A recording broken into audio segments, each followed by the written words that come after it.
অভয়ার ন্যায় বিচারের ক্ষেত্রে আমরা যেটা মনে করি, সুনির্দিষ্টভাবে মনে করি, সায়েন্টিফিক্যালি মনে করি যে একজন ব্যক্তির পক্ষে এই কাজ করা সম্ভব নয়। আমরা বারবার যে কথাটা বলেছিলাম যে আমাদের সাথে পোস্টিং নিয়ে অন্যায় হচ্ছে, এশাররা নর্মাল রুটিন বদলি বা রুটিন ট্রান্সফারের মতন সাথে এই ঘটনাকে একসাথে দেখলে সঠিক হবে না। তাহলে আমরা এখনও বলছি যে রাজ্য সরকার যে প্রতিহিংসামূলক ব্যবহার করছেন সেই জায়গা থেকে দীর্ঘসূত্রিতার প্রয়োজন নয়। আমরা ইনভেস্টিগেশন হাসেপের কথা, তাহলে সেই জায়গায় যে দীর্ঘসূত্রিতার জায়গা আমরা দেখি রাজ্য সরকারের দিক থেকে নানান সময়, সেই সেম জিনিস আজকেও এই পাথরে দিয়ে ফলো হচ্ছে। তাহলে ন্যায় বিচার আজকে অনেকটা দূর, সামগ্রিক যে বিচারের দাবি আজকে বিদ্যমান পশ্চিমবাংলার বুকে, এই সামগ্রিক বিচারের দাবিতে সবাই কণ্ঠ বলিয়ান করুক। যে এই ধরনের একজন চিকিৎসক যারা 2 থেকে আড়াই মাস ধরে কর্তব্যরত অবস্থায় নেই, তাদের ক্ষেত্রে আপনাদের এই ধরনের আচরণ কেন?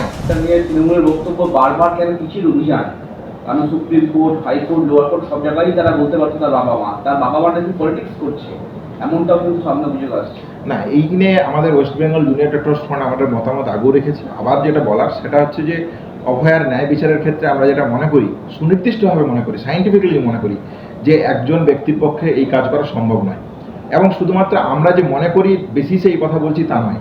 সিএসএফএল এর যদি রিপোর্ট দেখেন, পোস্টমর্টমের রিপোর্ট দেখেন, সিবিআইয়ের তৈরি করা 17 জনের চিকিৎসকদের প্যানেলের যদি এমআইএমবি রিপোর্ট দেখেন, সেই রিপোর্টেও এই জায়গাটা অত্যন্ত সুস্পষ্টভাবে পরিষ্কার উঠে আসে। এবং ডিএনএর প্রোফাইলের যদি আপনারা রিপোর্ট দেখেন, সেখানেও পরিষ্কার এই ঘটনায় একাধিক ব্যক্তি জড়িত।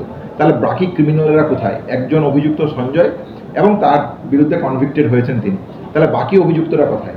দ্বিতীয়ত যে প্রশ্নটা থাকে সেটা হচ্ছে এভিডেন্স টেম্পার, ইনভেস্টিগেশন হাসাপ এবং যে ইলিগাল ড্রিম ছিল লোকাল অথরিটির, সেই ইলিগাল ড্রিমের এগেনস্টে যে সাপ্লিমেন্টারি চার্জশিট দেওয়ার প্রশ্ন ছিল, সেই সাপ্লিমেন্টারি চার্জশিট আজ কোথায়? তাহলে বিচারের প্রাসঙ্গিকতা এবং এই যে সামগ্রিকভাবে জুনিয়র ডাক্তারদের ক্ষেত্রেও যে আমাদের পোস্টিং নিয়েও যে ইনজাস্টিসের প্রশ্ন উঠে আসছে, অবিচারের প্রশ্ন উঠে আসছে, অন্যায়ের যে প্রশ্ন উঠে আসছে, এই প্রশ্নকেও তো কোথাও না কোথাও অ্যাড্রেস করা প্রয়োজন বলে আমার মনে হয়। তাহলে বিচারের দাবিতে আন্দোলনের প্রাসঙ্গিকতা আজকে সম্পূর্ণরূপে বিদ্যমান।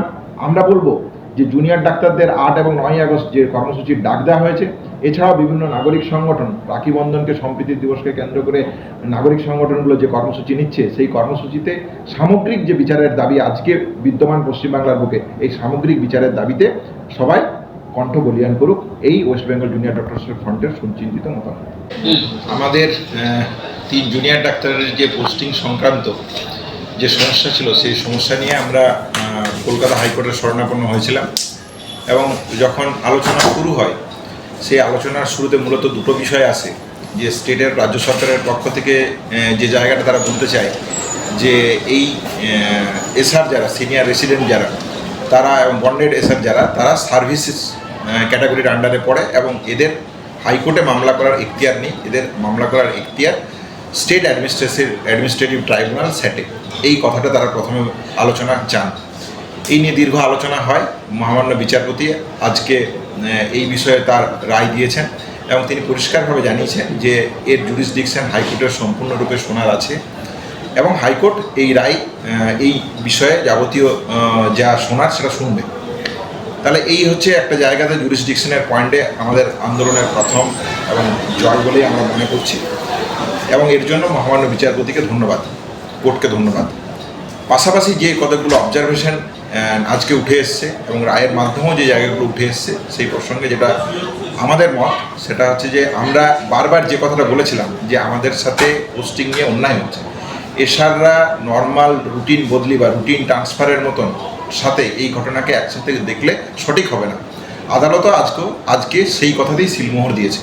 পাশাপাশি আমাদের সাথে যে অনৈতিকতার জায়গা হয়েছিল, সেই জায়গাটাও আজকে মহামান্য বিচারপতি অ্যাড্রেস করেছেন এবং আজকে হিয়ারিং, মেরিটের প্রশ্নে হিয়ারিং হওয়া শুরু করার কথা ছিল, কিন্তু রাজ্যের পক্ষ থেকে দীর্ঘসূত্রিতার রাজ্যের পক্ষ থেকে উপস্থিত না থাকার ফলে মহামান্য বিচারপতি এই নিয়ে তীব্র ভর্ৎসনা জানান এবং পাশাপাশি বলেন যে এই ধরনের একজন চিকিৎসক যারা 2 থেকে আড়াই মাস ধরে কর্তব্যরত অবস্থায় নেই, তাদের ক্ষেত্রে আপনাদের এই ধরনের আচরণ কেন?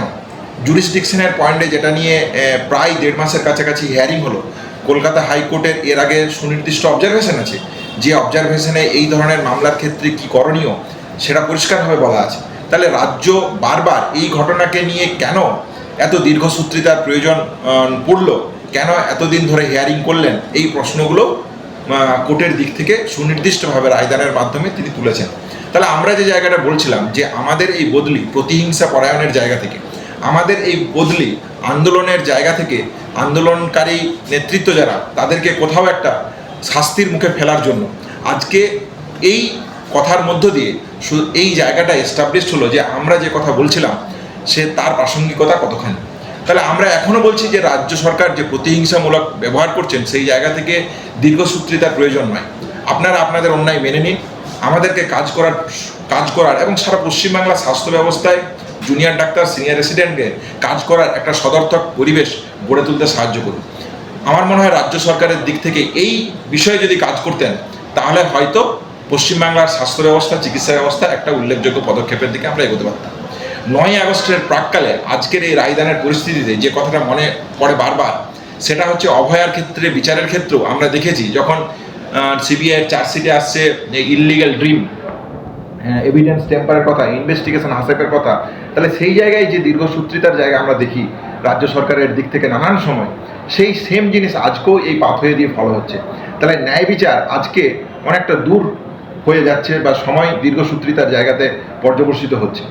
9ই আগস্টের প্রাককালে আমরা মনে করি অভয়ার ন্যায় বিচার এবং আমাদের ক্ষেত্রে এই যে ইনজাস্টিস, এই সামগ্রিক বিচারের জায়গাকে সামনে রেখে সাধারণ জনগণ থেকে জুনিয়র ডাক্তার 8 এবং 9ই আগস্ট আমরা যে ডাক দিয়েছি সেই ডাকে আপনারা সবাই সামিল হন ন্যায় বিচারের দাবিতে। আরো ভালো ভালো খবর দেখতে সাবস্ক্রাইব করুন বাংলা হান্টের ইউটিউব চ্যানেল। বাংলা হান্টের আরো খবর দেখতে নজর রাখুন। বাংলা খবর মানেই বাংলা হান্ট।